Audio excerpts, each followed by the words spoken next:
Hi, welcome to another episode of Budget MTG Decks. All magic fun, all cards under $1. I'm David. I'm Stefan. And today we're sitting here all casual style once again in our vlog format to talk to you about our pick for the top 5 commander decks for new players. Now these are the decks that we're going to be suggesting today are all decks that we have built, are all ones that you can see the deck text on the channel right now and get these cards today, and which in our experience we've noticed that new players that we've tried to teach this game to have really found very enjoyable and easy to learn. So we're going to start right off with the first card, and that is Cigar, Host of Herons. For 2, a green and 2 white. So for 5 mana, we get a 5/5 flying angel with hexproof, and additionally spells and abilities your opponent's control can't cause you to sacrifice permanents. Now, what's really good about this commander is that it's very difficult to get rid of this commander because of the hexproof and because you're not allowed to sacrifice stuff. So that basically means that you're going to have to get rid of this commander through board wipes. And the beauty of this commander is that it already has built-in evasion. So what we're going to be doing with this deck is that we're going to be putting all these auras and aura enchantments onto Cigar. We got cards that synergize with enchantments, and then we're going to turn her into a huge threat, attack with the evasion, which is already built in, and people can't pinpoint remove it, so they got to do board wipes. But a lot of the auras that we use to pump Cigar also protects her from board wipes, so it's really hard to get rid of her, and you have one big threat that deals damage, and that I think is a lot of fun to play. There's a lot of totem armor, like you said. If Cigar would die, instead discard the aura with totem armor, so that's really nice. Because this can survive board wipes, which means you cannot get rid of it, which is really important for this kind of style of EDH decks. Because if you do 21 damage with your commander on someone, they instantly die. Doesn't matter how many life they have. That's the commander damage. And this is a Voltron kind of deck, which means we assemble a lot of pieces and get a really big commander to just beat face. Yeah, there's 2 things actually about it which makes it very simple for new players to wrap their heads around it. Is that the Voltron aspect, which you just mentioned. Okay, you know what? Everything you got, throw it on your commander, and your commander's already is protected and has got evasion, so you're just smacking and going for that commander damage. It's easy to wrap your head around. And the second part, which makes it really easy to wrap your head around, is that all the rest of the cards in the deck, other than the auras which go on the commander to make her really big, are actually cards that have synergy with enchantments. So they either draw you a card when an enchantment comes into play, or you're going to get something for every enchantment on the board. It's just all this stuff likes to count enchantments. Even the creatures that are the other creatures that are in the deck are also enchantment creatures very often at the time, or boost enchantment stuff. So it's 2 things you have to remember. It likes enchantments, and it likes putting those enchantments onto the commander, and then having just one creature to really think about. You don't have a lot of other stuff that's worrying about other things. You just have one big thing, you attack with it. And we have also bestow creatures, which are creatures that you can use as an enchantment onto Cigar. And if they get rid of Cigar, those creatures, instead of going to the graveyard, they go onto the battlefield, which is a really nice bonus. And then you can just enchant those or cast Cigar again and do it all over again. Exactly. Alright, so that is our first pick for the commander deck. And if you click on the card on your screen right now, then you go straight to that video to see the whole deck tag. The next one is Xenagos, God of Bevels. 3, a red and a green. It's a legendary enchantment creature and it's a god. It's a 6/5 indestructible. As long as your devotion to red and green is less than 7, Xenagos isn't a creature. Devotion is the amount of mana symbols in all your cards actually, and if those are less than 7, or the red and the green ones, it is only an enchantment. In the beginning of your combat, on your turn, another target creature you control gains haste and gets +X until end of turn, where X is the creature's power. Which is really cool because it's a god, it's indestructible. Most of the times it won't be a creature, but if you get a lot of creatures on the battlefield, you can attack with a 6/7 indestructible creature. But the thing is with this deck, you don't need many creatures.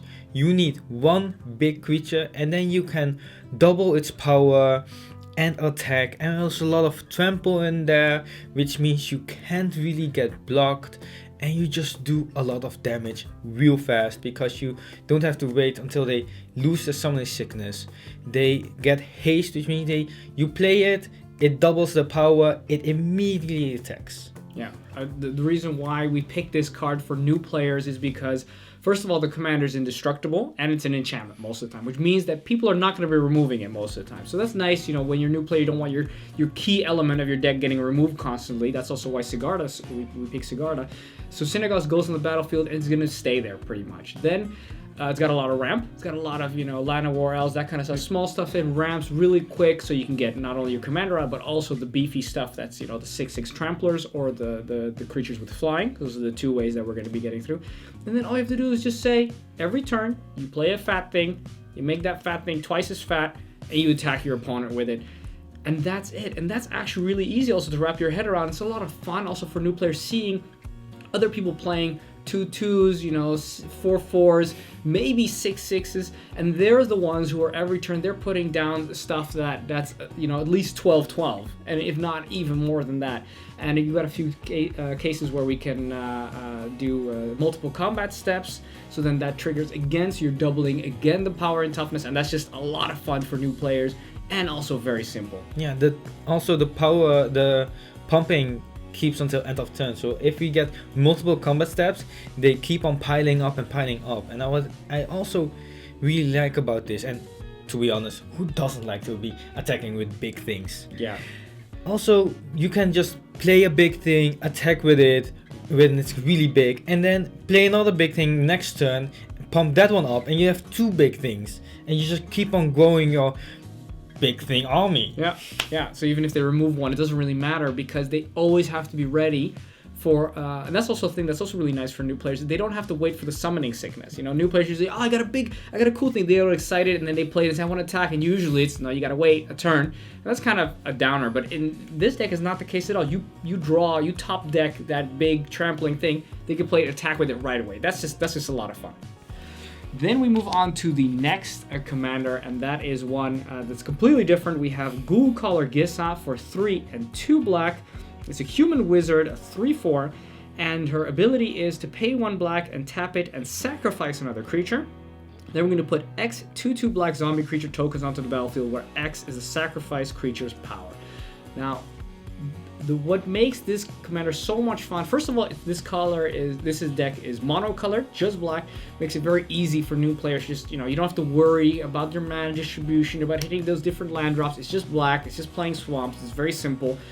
Secondly, what makes it very simple is that the deck is zombie tribal, so it just wants zombies, and it wants to make more zombies. So that's also really easy to wrap your head around. Oh, everything like zombies. It likes to count zombies, it likes to give you stuff for zombies, and it likes to make zombies. Okay, cool. I can wrap my head around that as well very easily. And lastly, it likes to make a lot of tokens. So you're almost always going to have more creatures than everybody else because you're spamming those 2/2 zombie tokens. And for new players, that's also a lot of fun to have people putting down their utility creatures, and you got 16 2/2 zombies, and that's just it gives a great feeling. And Stefan said already, yeah, who doesn't like having one big fat thing, the beating face. And I think also, who doesn't like having an army of zombies that come in, that make more zombies, and then you put down something that's really big, and then somebody says, oh, I'm going to remove your big thing, and then you say, well, you know what, in response, I'm going to turn it into a lot of zombies. It's just a lot of fun. This deck can get very explosive, very flavorful with the zombie tribal. And the zombie tribal. But of course, remember that your commander is more vulnerable than the previous two that we had. Yeah, that's really important thing. It's really difficult because Ghoul Caller Gissa still has that summoning sickness.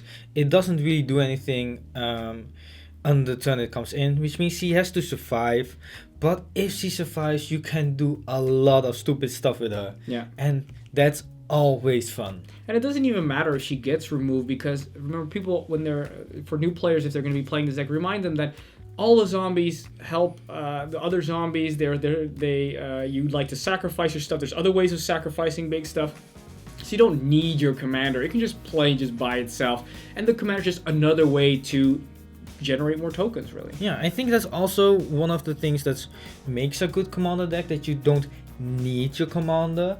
And especially if your commander doesn't have indestructible or hexproof, that you deck runs pretty smooth without it. But if you have your commander, it does ridiculous stuff, and that's what Ghoul Color Gisa does.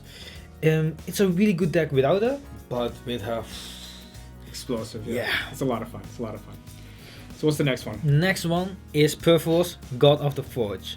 Talking about gods, talking about indestructible. For 3 and a red, it's a legendary enchantment creature, God. It's a 6/5 indestructible as long as your devotion to red is less than 5. Perforce isn't a creature. Whenever another creature enters the battlefield under your control, Perforce deals 2 damage to each opponent.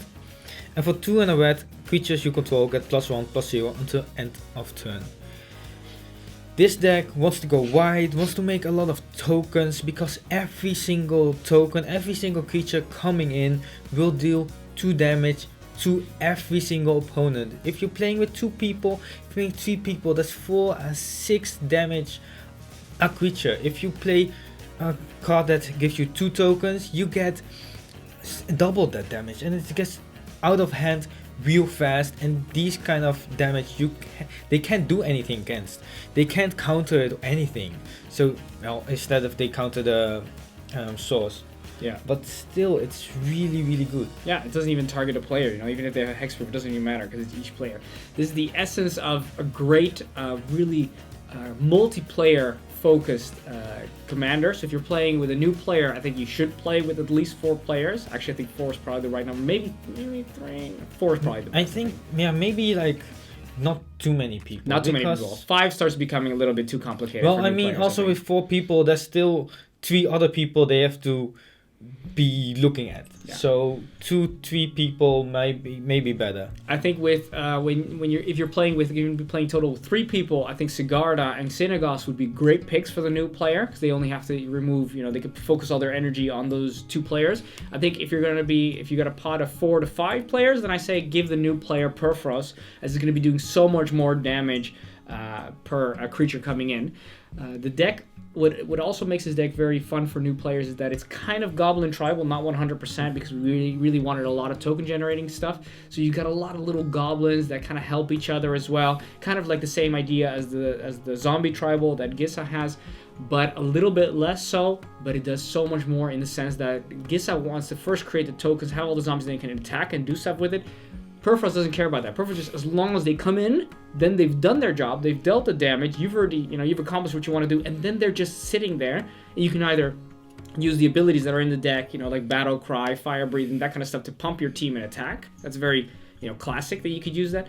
But you can also just use them to just sit back, block them, make sure block your opponent's stuff, make sure that you don't die, all the while whittling at their life. And that, especially for maybe players who are a little bit more passive, people who don't want to be too aggressive, you got the option for new players to be aggressive with this, but they don't have to. They can also just be like, I want to be defensive. I'm not going to attack people because I'm gonna make them angry. So just keep on making tokens, keep on killing them, and just not attack, and just keep yourself safe. And that also works with this deck. Yeah, and also Perforce has that ability to pump the whole team, which is really nice, especially in a red-based deck where you have a lot of small creatures, where you go wide really fast, which means one activation will get you a lot of power on the board.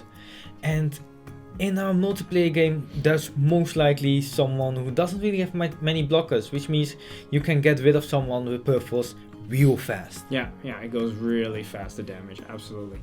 Then we move on to the last of the cards that we recommend to our new players, and that is Sliver Hive Lord. For a white, a blue, a black, a red, and a green, so for 1 mana of each color, we get a 5/5 legendary Sliver, and it states that Sliver creatures you control have indestructible.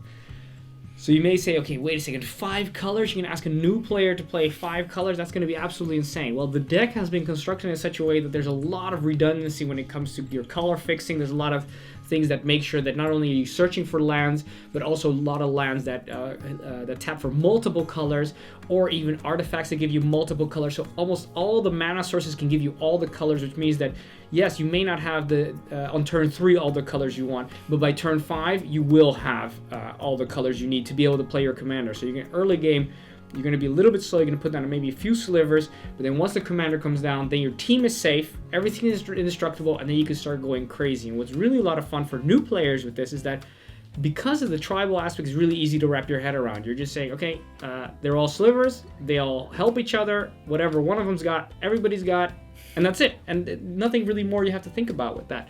Put them down, attack, keep a couple to block, especially if you got stuff like when they've got reach and they're indestructible, and then really stuff's not really getting through anymore. And it's especially hilarious when new players like, oh, but I don't want to play this card. And they might say, why not? And it says, because it says destroy all creatures, and then you can remind them that their entire team is indestructible and it would only kill everybody else's stuff. And those are just, people have a giggle at that. Yeah, slivers. They will be that guy. Yeah, that's true. That guy or girl, playing slivers, but they can always. They could always blame it on, it's not my deck, or like this, somebody got me this deck, it's my first deck. I didn't know that slivers were frowned upon, in the format. But, I mean, it's really fun because you can see a bit what all kind of colors, what they want to do. And it's just putting stuff on the table. They just get bigger and bigger and bigger. And that's really nice because the synergy between those cards. And with the Sliver Hive Lord, everything gets indestructible, which means it's really difficult to get rid of stuff. And like we've seen it most of the commanders actually, just keeping the commander on the table is fun because also pretty commander centered decks, because especially for new players, it's really important to have a deck with a team, with a game plan. This is what the deck wants to do, and that's it makes them happy to do that. Yeah, keep it simple. You want to keep it simple for new players, very clear, and anything that keeps all your stuff alive for longer just makes the experience more pleasant, I think. Yeah, and if you're a new player looking for a deck to play, I think these are really good beginning. And yeah, find what they like. What do they like to do? Do they like to just like attack with one big thing, pumping the board, playing with a real synergistic slivers deck that just the whole team works together like a hive mind, or just like doing damage that they can't do anything about to everyone? Yeah, it's like, do you like tokens? Do you like one big thing? Do you want? Yeah, it's just this. I think this selection. That's why I like the selection 5 decks. There's somebody's gonna like something in this selection, and the key now, if you're a new player, is to really maybe watch each one of these videos, the deck text, and get a feel for, okay, what do I like? What's the game plan that I enjoy? And nobody can tell you what you will enjoy. That is just something that you're gonna have to figure out, because one person may like the Voltron strategy, the other one likes tokens, and they're all great strategies. Mm-hmm. But you got to pick out whatever you think you think will be a lot of fun. Stefan, you have anything else to add for new players? Well, we did leave out blue. A little bit. It's in Sliver Hive Lord. It's in the Sliver Hive Lord, but also blue is kind of complicated. It does a lot of stuff you don't really want to give to a new player, like countering. What do you need to counter? And I think those kind of things. Mana open. Yeah, that kind of stuff. Yeah. Those kind of stuff is fun for certain people, but for new player that just want to learn the game, this is like what I want to do. And especially with the commanders that are difficult to remove, it's just fun. Yeah, just plain fun. And that's in the end the most important thing when you're coming into Commander as a new player, is just to have a lot of fun with it, and all the details, they'll sort that out later, right? Yeah, exactly. All right, well, that's it. So thanks for watching. I'm David. I'm Stefan. This is Budget MTG Decks.